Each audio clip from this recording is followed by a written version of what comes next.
The main focus is to get companies to be more responsive and to disclose their carbon emissions and water footprint, and what are they doing about those. It's not just reporting, but what are they doing about it progressively, how are they innovating, how they're reducing, and how they're working towards a cleaner and a better future for us. Oh, a lot of companies have benefited. In fact, what we find is companies have, last year they reported a savings of over 80 crore rupees on an annual basis through emission reduction activities. So they've reported that to CDP. This year the figure is actually, I think, nearly over 3 times that amount in 2014. We're still analyzing the report. So there's tremendous benefit to be had. And we're just analyzing the 2014 responses, and what we find is there's been a tremendous increase in the scores that the companies have obtained. So they're doing much better.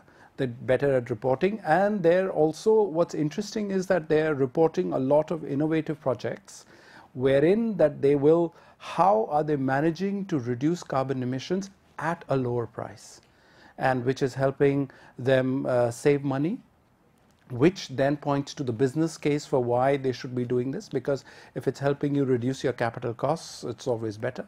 And it's also, so there are a lot of innovative case studies that are coming out, and we're in the process of tabulating those at the moment. Well, businesses can work much better in a collaborative manner because they can then learn from each other. If they're responding on a same platform on a similar set of questions, then they can be compared to others, and then if they're responding on the same platform, like CDP questionnaires based on the Greenhouse Gas Protocol, and we get, last year, over 4,500 companies globally responded to CDP. This year the figure is likely to be at least 10% higher than last year. Okay, so we have that database, and then if companies are responding on the same platform, the examples and the experiences can be shared across platform. They can be benchmarked against the best in the business across the globe. And so there can be learnings that can be shared and help companies achieve those targets in a much more cost-effective manner. Supply chain is a very important aspect of emissions reporting. That is the next level and where the next big breakthrough will come from. And what we find, if of the companies responding in India, a lot of the top companies are also responding because they fall in the supply chain of some of the other big global corporations. Like we have 80 of the world's largest corporations that are our members, and that number is growing. So the top tier, they're asking the top tier suppliers to respond and to disclose their emissions so they can be accounted for in their scope 3.